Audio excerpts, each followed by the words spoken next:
सच।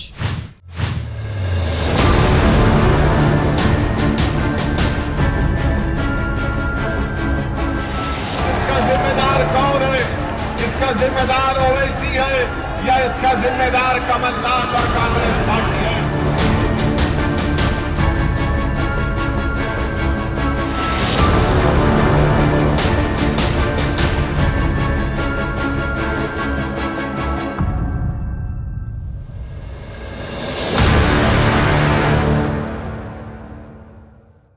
पूर्व मुख्यमंत्री कमलनाथ का गुरुवार को जबलपुर आगमन हुआ। ग्वारीघाट में नर्मदा पूजन के बाद उन्होंने जबलपुर में महापौर प्रत्याशी जगत बहादुर सिंह अन्नू व कांग्रेस प्रत्याशियों के लिए रोड शो किया। इस दौरान पत्रकारों से चर्चा करते हुए कमलनाथ ने कहा कि शिवराज के पास विजन नहीं है, वे टेलीविजन के नेता हैं। उन्होंने प्रदेश में स्मार्ट सिटी को भ्रष्टाचार का माध्यम बताया। कमलनाथ ने कहा कि शिवराज सिंह चौहान केवल घोषणाएं करते हैं। उन्होंने सिंगरौली को इंदौर जैसा बनाने की घोषणा की, कहीं वे किसी जिले को सिंगापुर जैसा बनाने की घोषणा करते हैं। उनके पास विकास का विजन नहीं है।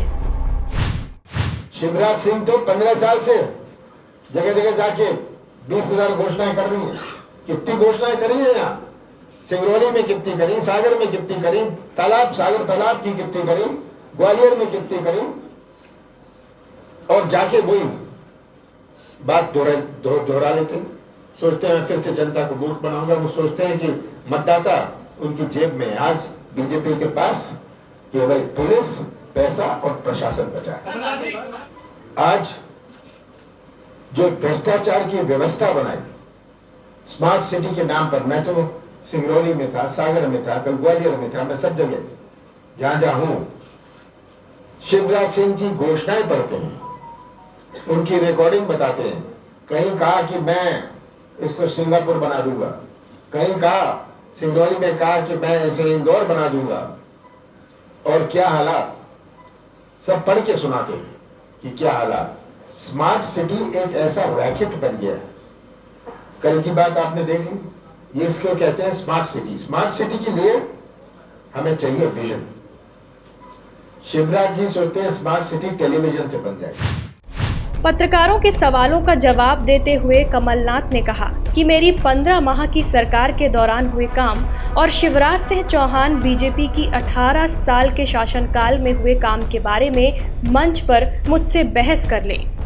मध्य प्रदेश में असदुद्दीन ओवैसी की राजनीतिक एंट्री पर पूछे गए सवाल का जवाब देते हुए कमलनाथ ने कहा कि वे किसका भला कर रहे हैं सब जानते हैं। वे तोड़ने की राजनीति करते हैं, जबकि भारत में हर वर्ग जुड़ा हुआ है। हमारे 20 विधायक कांग्रेस को छोड़कर भाजपा में चले जाते हैं। अगर सिंधिया कांग्रेस को खुदाफिज कहकर मोदी के गोद में बैठकर चाय पीती है, इसका जिम्मेदार कौन है? इसका जिम्मेदार ओवैसी है या इसका जिम्मेदार जो बात कह रहे हैं उससे लाभ किसको हो रहा है?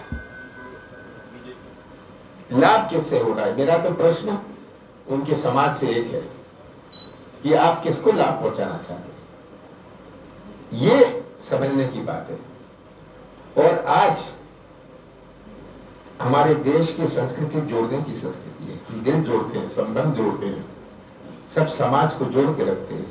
ऐसा कोई देश नहीं है विश्व में जहां इतने धर्म हो, इतनी जातियां हो, इतनी भाषाएं हो, इतने त्योहार हो। ऐसा कोई देश नहीं है विश्व में जहां इतनी देवी देवता है कोई देश। महाराष्ट्र की सियासत पर कमलनाथ ने कहा कि कांग्रेस के विधायक कहीं नहीं गए, हमारे विधायक हमारे पास ही रहे। बीजेपी पर आरोप लगाते हुए नाथ ने कहा कि जोड़ तोड़ की शुरुआत इन्होंने अरुणाचल से की थी, फिर झारखंड और राजस्थान में भी सौदेबाजी की। ये सौदेबाजी की राजनीति है। ये लोग तोड़फोड़ से सरकार बना भी लेते हैं तो जनता को कोई फायदा नहीं पहुंचाते। जबलपुर के विकास के संबंध में कमलनाथ ने कहा कि जबलपुर के विकास के लिए 10 साल के लिए विकास का विजन बनाना होगा। यहाँ आर्थिक गतिविधि तेज करने के लिए औद्योगिक विकास जरूरी है। पूर्व वित्त मंत्री तरुण भनोत ने कहा कि कांग्रेस की जब सरकार थी तो हमने वायदे के मुताबिक पहली कैबिनेट जबलपुर में की। उस दौरान पास किए गए विकास कार्यों को शुरू करवाया। महापौर प्रत्याशी जगत बहादुर सिंह अन्नू ने कहा कि उनकी पहली प्राथमिकता नर्मदा में मिलने वाले नालों के गंदे पानी को रोकना है। शहर विकास का प्लान तैयार है, उस पर काम करना है।